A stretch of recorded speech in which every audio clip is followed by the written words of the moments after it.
Today, I want to go over with you how to prepare a renewal lease for a rent-stabilized apartment. This is an overview. It's meant as an informational piece, and it's not all-encompassing, so please be aware of that. So first of all, what is a rent-stabilized apartment? Rent-stabilized apartment is an apartment where the government stipulates the rent increase each year through an organization called the Rent Guidelines Board, the RGB.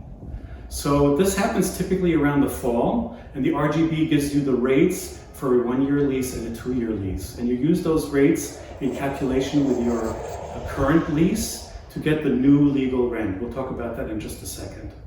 So there's a lot of liability in affordable housing.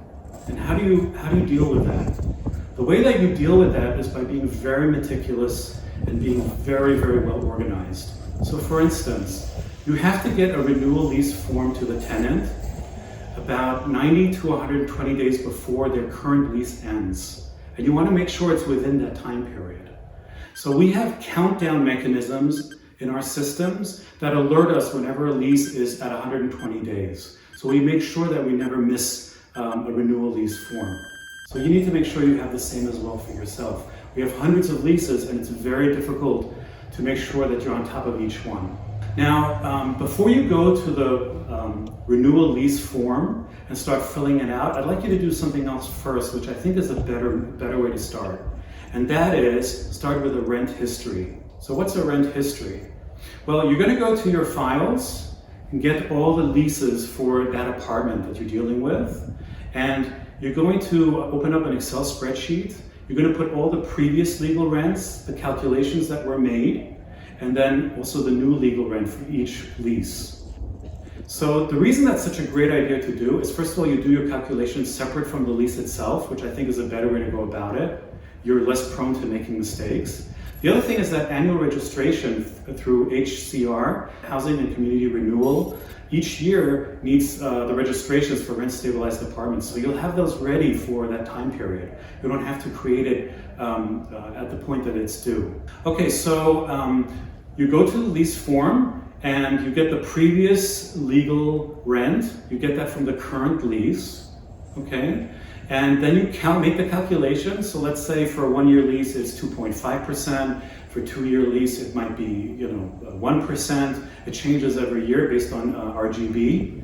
And once you get the calculation for that, that will be your new legal rent.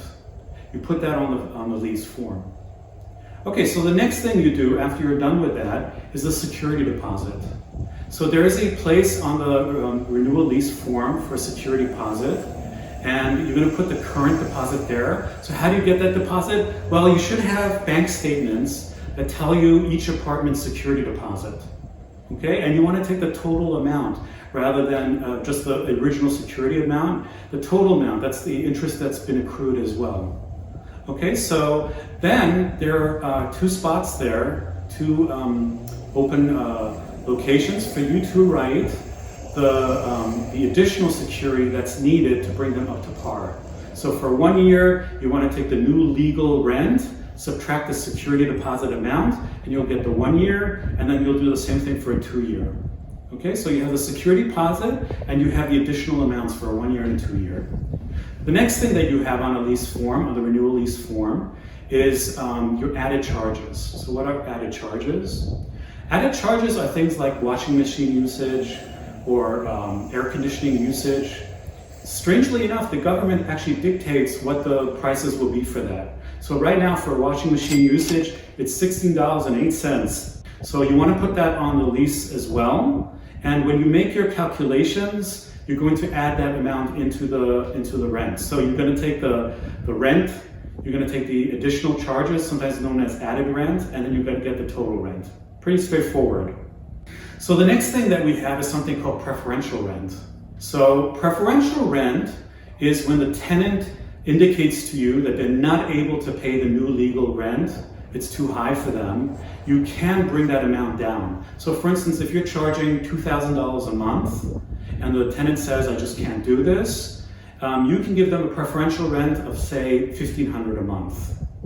Now, you want to be very careful about how you establish a preferential rent, because if you, whatever that amount is, is also, it increases per the RGB amount. Remember RGB, the Rent and Guidelines Board, dictates the percentage points of increase each year. So the preferential rent only increases based on that percentage. You can't suddenly make it a completely different amount. So you have to be very careful in establishing your preferential rent. Then the renewal lease indicates after that government programs. So there are lots of government programs, and that's probably better dealt with in a different video. And we do have other videos for government programs. There are lots of them. There's NYCRGB, there's SCREE, all kinds of different programs that the government has for tenants in need. And you can check our blog to see for that. I'm going to leave it at just that for now, which is to say that there is a spot there for you to enter the SCREE amount or the JRE amount. You're almost done now with your renewal lease form. You want to make sure to double check everything. Folks, I can't stress this enough. You need to make sure that all your calculations are correct. This is a legal document. It's admissible in court. So any mistakes that you make, you're pretty much stuck with. It's going to be very tough for you to change later on. So make sure that your calculations are done correctly, and also the term dates. Make sure that the terms for the 1-year lease and the 2-year lease are correct as well. Now, you're going to send this to the tenant, and the tenant is going to send it back to you with a signature. And you want to make sure that you can expedite this process as much as possible and make it as easy for the tenant as possible. So one thing I would recommend is that you highlight all those areas where the tenant has to sign or where they have to mark or check something to indicate their preferences. For instance, a 1-year lease or a 2-year lease, there's signatures from any person who's on the lease. Okay, so highlight those areas. We have the renewal lease form ready, and we have to add to it the lease rider. So what's a lease rider? So it's also known sometimes as an addendum. The lease rider it stipulates all the responsibilities for tenant as well as the landlord. So it's a pretty voluminous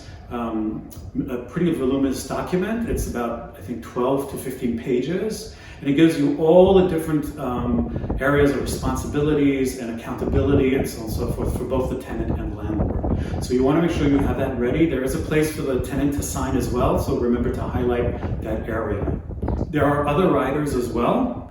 There are riders for things like lead paint. There are riders for window guards, stove knobs, late payments, pets, on and on and on and on. There's no limit to this.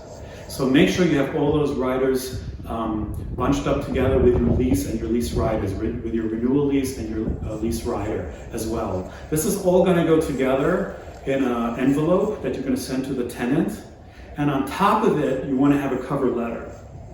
The cover letter is a letter indicating that it's their lease that needs to be renewed, what kind of a time frame they have to renew it, where to send a new lease once they're done, that they need to make separate checks for any security deposits or their first month under the new lease. So it has all the different stipulations, how the tenant goes about filling this out. And so the cover letter becomes really important. Everything goes into certified mail. Now that's really important. It sounds very simple, but it actually is really, really important. Certified mail is your due diligence in making sure that if there's any dispute as to the time frame of this renewal lease, the certified mail tells the court that you did your due diligence, that you were responsible in meeting your obligations.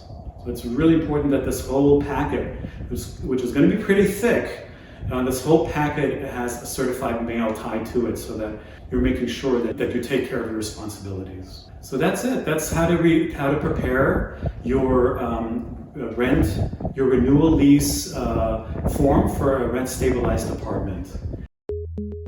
We hope this video was informative.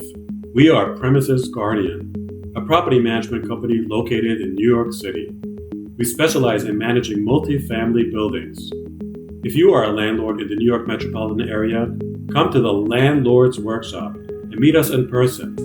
Relax with refreshments and sandwiches, while Premises Guardian property managers present a complimentary workshop on running your buildings more efficiently and profitably.